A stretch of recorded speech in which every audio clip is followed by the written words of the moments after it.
Good morning student. मैं अजय गुप्ता आप लोगों को मैट्रिक्स का सेकंड पार्ट लेकर आए हैं। इसमें हम एनसीईआरटी के पहले एक्सरसाइज के कुछ क्वेश्चन बताएंगे। मैट्रिक्स आप व्यू कल बताए थे। मैट्रिक्स ये अरेंजमेंट ऑफ रेक्टेंगुलर अरे। रियल और कॉम्प्लेक्स नंबर होते हैं, इमेजिनरी नंबर होते हैं, फंक्शन भी हो सकते हैं। इंटर के कोर्स में जो रखा गया है वो ओनली रियल नंबर के बारे में ही है, इमेजिनरी नंबर का क्वेश्चन नहीं है। तो पहला क्वेश्चन देखते हैं। पहला क्वेश्चन कह रहा है in a matrix A is equal to, in a matrix A is equal to 2 5 19 -7 35 -2 5/2 12 √3 1 -5 70। In a matrix right in the order of matrix. इस मैट्रिक्स का ऑर्डर पहले पूछ रहा है कि ऑर्डर क्या होगा। ऑर्डर को हिंदी में क्रम कहते हैं। पहला पूछ रहा है इसका ऑर्डर क्या होना चाहिए। Order, what do mean by order? क्रम। किस क्रम का है? क्रम का मतलब इसमें रो की संख्या, कल बताए थे कि सबसे पहले रो लिखते हैं फिर उसके बाद कॉलम। तो रो की संख्या first row, second row, third row, यानी 3 हो जाएगा पहले रो, इनटू कॉलम की संख्या फर्स्ट, सेकंड, थर्ड, फोर्थ, यानी 3 क्रॉस 4। इसका ऑर्डर क्या हो जाएगा? 3 क्रॉस 4, 3 गुणे 4 ऑर्डर का है। इसका सेकंड पार्ट कह रहा है, फर्स्ट क्वेश्चन है ये, याद रहे फर्स्ट क्वेश्चन में कई पार्ट पूछा गया है। फर्स्ट पार्ट कह रहा है इसका ऑर्डर पूछ रहा है, सेकंड पार्ट में कह रहा है नंबर ऑफ एलिमेंट। अब नंबर ऑफ एलिमेंट पूछ रहा है, number of element, number of element. अवयवों की संख्या क्या होगा? अवयवों की संख्या है तो वही 3 गुणे 4 जो लिखा गया, 3 चौक 12। इसके अवयवों की संख्या जो होगा वह 12 होगा। नंबर ऑफ एलिमेंट हिंदी में कहेंगे अवयव। अवयव की संख्या, अवयव की संख्या कितनी है? तो अवयव की संख्या 12 है, 12 है। फिर अगला क्वेश्चन इसी में कह रहा है third part, right the element of A11। Third part कह रहा है इसका, right the element of A13, A13, A21, A33, A24, A23। इसका ये पूछ रहा है, find the value of A13, A21, A33, A24, A23। इसका वैल्यू। अब 1 1 2 क्या है, 3 क्या है, ये सब कल बताए थे। इसके पिछले लेक्चर में बताए थे ये सब है क्या। फिर से एक बात देख लेते हैं कि कोई भी अरेंजमेंट अगर हुआ है, रेक्टेंगुलर अगर अरेंजमेंट हुआ है, इसके रो कॉलम को, यानी A11, पहला A11 होता है, A12, 11 क्यों? ये R1 होता है, row, first row, second row, third row, fourth row, इस तरीके से चलता है। इधर कॉलम का C1, C2, C3, C4, C5, इस तरीके से A11, A12, A13, A14, इस तरीके से। यहाँ पे A21, A22, A23, A24, A231, A32, A33, A34, इस तरीके से ऑर्डर है। किस ऑर्डर का? 3 क्रॉस 4 का ऑर्डर का था। इस तरीके से सेट कर लेंगे। अब कंपेयर करेंगे। A11 लिखा है, पूछ क्या रहा है? A13 फाइंड करना हमको, A13 का वैल्यू। तो A13 कहां लिखा गया? A13 फर्स्ट रो का थर्ड कॉलम, फर्स्ट रो का थर्ड कॉलम, तीसरे नंबर पे है। तो यहां भी देख लेते हैं, फर्स्ट रो का थर्ड कॉलम 19 है, तो इसका वैल्यू क्या हो जाएगा? ऊपर ही लिख दे रहे हैं 19। फिर कह रहा A21, यानी सेकंड रो का फर्स्ट कॉलम, सेकंड रो का फर्स्ट कॉलम, सेकंड रो का फर्स्ट कॉलम, यहां सेकंड रो ये है और फर्स्ट कॉलम सेकंड रो का फर्स्ट कॉलम 35। तो इसका वैल्यू क्या हो जाएगा? 35, 35। फिर इसके बाद क्या पता है? A33 यानी थर्ड रो का थर्ड कॉलम, ये है, तो यहां से थर्ड रो ये है और थर्ड कॉलम यहां से -5 हो जाएगा। फिर इसके बाद फाइंड करना 2 4 A24 यानी सेकंड रो का फोर्थ कॉलम। तो सेकंड रो का फोर्थ कॉलम देख रहे हैं 12 है, 12। फिर इसके बाद कह रहा है A23 सेकंड रो का थर्ड कॉलम, सेकंड रो का थर्ड कॉलम ये है, सेकंड रो का थर्ड कॉलम, सेकंड रो का थर्ड कॉलम, तो सेकंड रो का थर्ड कॉलम 12 है। सेकंड रो का थर्ड कॉलम। आई होप आप लोगों को समझ में आया होगा। नहीं समझ में आया तो वीडियो को रोक करके फिर से एक बार देख लेंगे। चलते हैं सेकंड क्वेश्चन। इसमें कह रहा है इफ ए मैट्रिक्स है 24 एलिमेंट, इफ ए मैट्रिक्स है 24 element what are the possible order it can have, what if it had 13 element. Second question में कह रहा है कि कोई ऐसा मैट्रिक्स है जिसमें 24 एलिमेंट है, तो कह रहा है इसका ऑर्डर क्या क्या संभव है, पॉसिबल इसके ऑर्डर पूछ रहा है। इसका फाइटर कर लेते हैं, क्या क्या बन सकता है इसका ऑर्डर, इसका क्या क्या हो सकता है, हिंदी में कहेंगे क्रम, क्या क्रम हो सकता है। तो एक तो 1 into 24 हो सकता है, दूसरा क्या हो सकता है 24 क्रॉस 1 इस टाइप का, 2 into 12 into 2 ऑर्डर का हो सकता है, फिर 3 into 4 8 3 into 8 और 8 into 3 ऑर्डर का हो सकता है। और क्या संभव है 6 into 4 ऑर्डर का हो सकता है, 4 into 6 ऑर्डर का हो सकता है, 12 into 2 ऑर्डर का हो सकता है, 2 into 12 ऑर्डर का। नहीं समझ में आया होगा। इसके जितने फाइटर बन सकते हैं उसका 2 पेयर ले लेते हैं। जैसे 1 into 24 1 रो और 24 कॉलम हो सकता है, या 24 रो 1 कॉलम हो सकता है, 2 रो 12 कॉलम हो सकता है, इस तरह 12 रो। इस तरीके से इसके जितने पॉसिबल फाइटर हो सकते हैं उसमें 2 ऑर्डर पेयर के रूप में सेट करते हैं। इसके जितने ऑर्डर पेयर बन सकते हैं, यानी इन दोनों का मल्टीप्लाई करने पर 24 होना चाहिए। अगर मल्टीप्लाई करने पर 24 हो रहा है और दो ही क्रम होना चाहिए, तो इसका क्या हो जाएगा, इस मैट्रिक्स का ऑर्डर हो जाएगा। अब ये अगला क्वेश्चन इसी में कह रहा है कि अगर 13 अगर एलिमेंट हो जाए, तो 13 एलिमेंट हो जाए तब इसके ऑर्डर क्या होगा, ये स्वयं आप लोग लगाएंगे 1 into 13 या 13 into 1। ये मैट्रिक्स है 18 एलिमेंट वो हो जाएगा, उसी तरीके से सॉल्व कर लेंगे। 4 क्वेश्चन इंपॉर्टेंट है। कह रहा construct A2 cross 2 matrix if A is equal to AIJ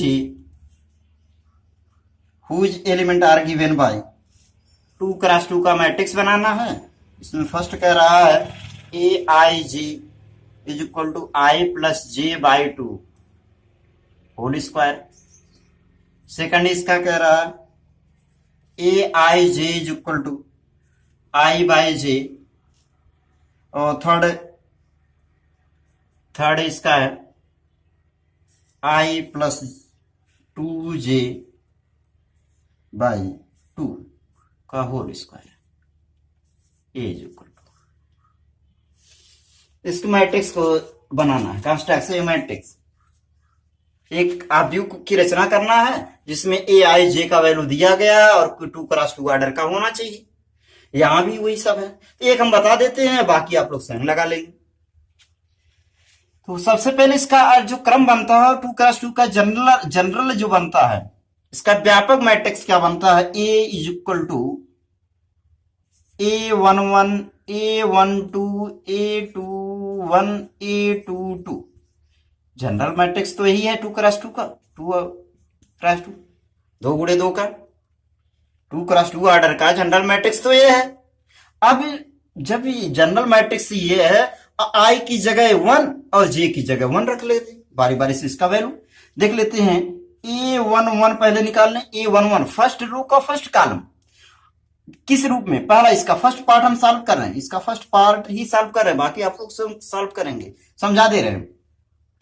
आई का वैल्यू 1 और जे का वैल्यू 1, यहां आई की जगह पे 1 प्लस 1 होल स्क्वायर बाय 2, तो 1 प्लस 1 2 और 2 का square 4 by 2 is equal to 2 हो जाएगा। फिर A12 1 row second column, A12 is equal to, तो यहां पे देख रहे हैं आई का वैल्यू 1 और जे का वैल्यू 2 बाय 2 स्क्वायर है, स्क्वायर लगा देंगे, 1 2 मिलकर 3 का square 9 by 2 is equal to 9 by 2 ही होगा। कोई जरूर नहीं पॉइंट बनाने के लिए, वैसे छोड़ देंगे। A21 सेकंड रो है, यानी आई की जगह 2 और जे की जगह 1 बाय 2 स्क्वायर है, स्क्वायर लगा लेंगे, 2 1 3 का square 9 by 2। A22 is equal to, I की जगह 2 जे की जगह 2 प्लस 2 बाय 2 स्क्वायर है, स्क्वायर लगा लेंगे, 2 और 2 4 का स्क्वायर 16 बाय 2 प्लस 2 4 का square 16 by 2 is equal to क्या हो जाएगा 8। अब इसका जब ये बन गया है, इस मैट्रिक्स का जब ये सब बन गया, इसमें रख लेंगे, तो यहां हम रख दे रहे हैं ए इज इक्वल टू A11 की जगह 2, A12 की जगह 9 बाय 2,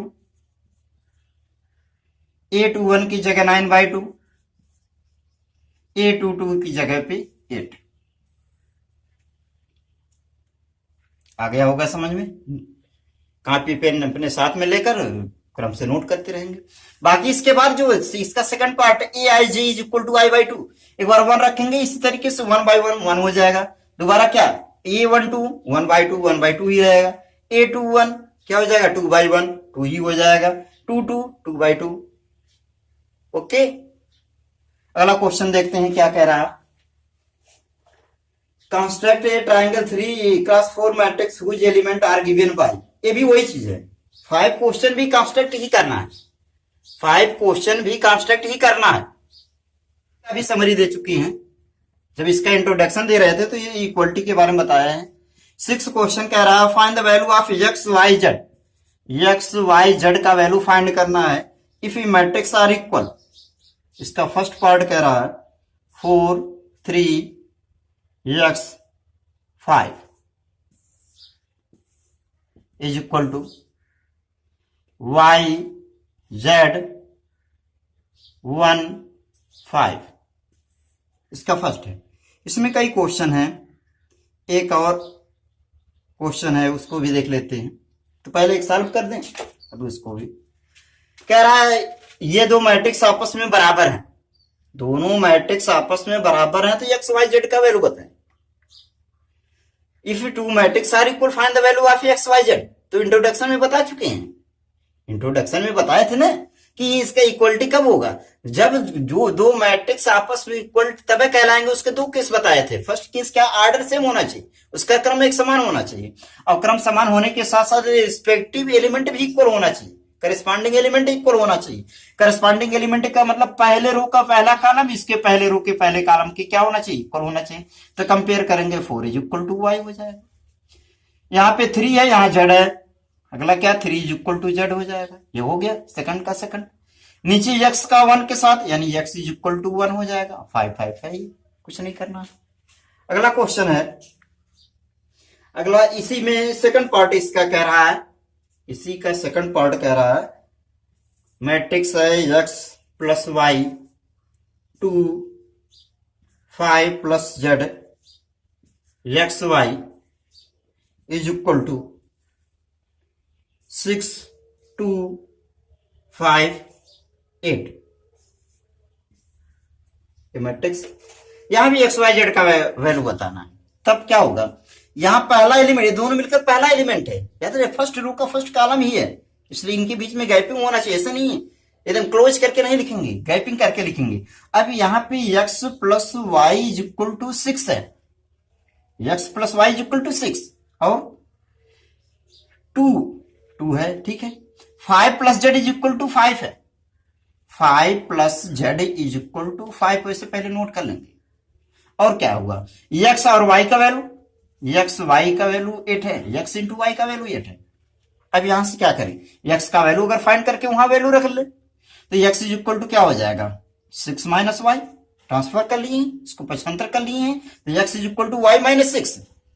अब ये एक्स का वैल्यू यहां अगर रखें क्या हो जाएगा 6 माइनस वाई और ब्रैकेट के बाहर Y is equal to 8, multiply कर लें 6y minus Y square is equal to 8, सबको ट्रांसफर करें वाई स्क्वायर माइनस में 6y plus 8 is equal to 0, इसको सब कुछ इधर ले जा रहे हैं, ट्रांसफर करेंगे positive negative, negative positive change हो जाएगा, Y square minus 6y plus 8 is equal to 0, ये 0 है।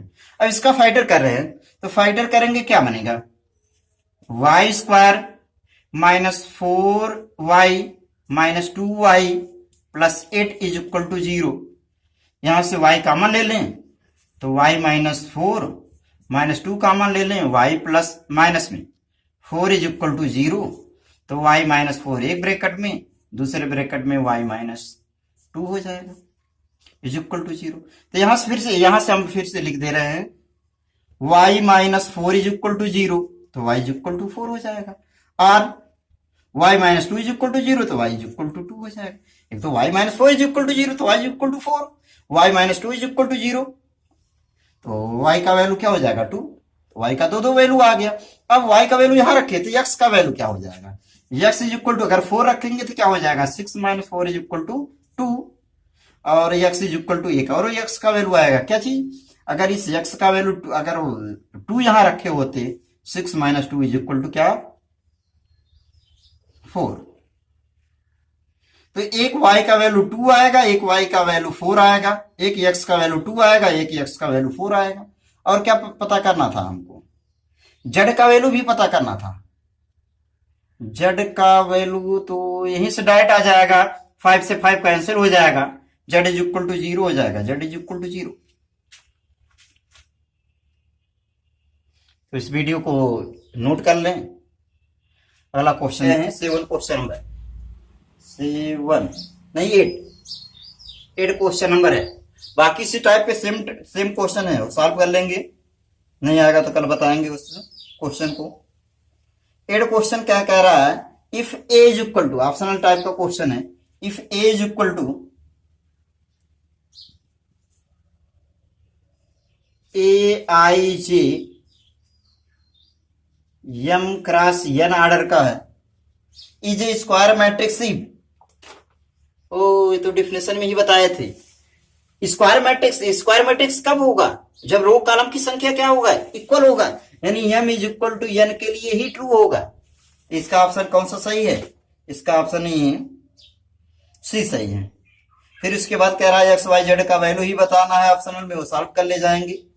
The number of possible order of the matrix of 3x3 with each element each entries 0 1।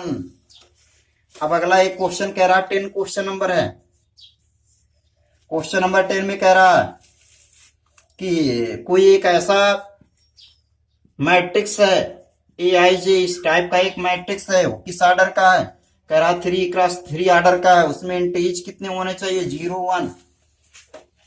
अब ये कितने इसके मैट्रिक्स बन सकते हैं इंटीज करा के, इस टाइप के क्वेश्चन को फर्स्ट ईयर में पढ़ाया गया था।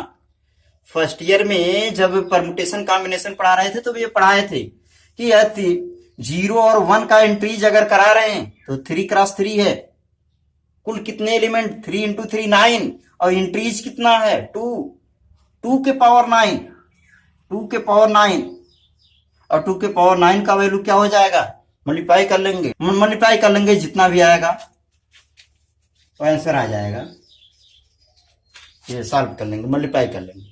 तो आज इतना है फर्स्ट एक्सरसाइज का, एनसीईआरटी के फर्स्ट एक्सरसाइज का क्वेश्चन सॉल्व हो गया। अदर बुक के भी क्वेश्चन आपको आवश्यकता होगा तो कमेंट में या व्हाट्सएप के जरिए आप भेजिएंगे, हम सॉल्व कर देंगे। अब अगला वीडियो इसके बाद, तब तक के लिए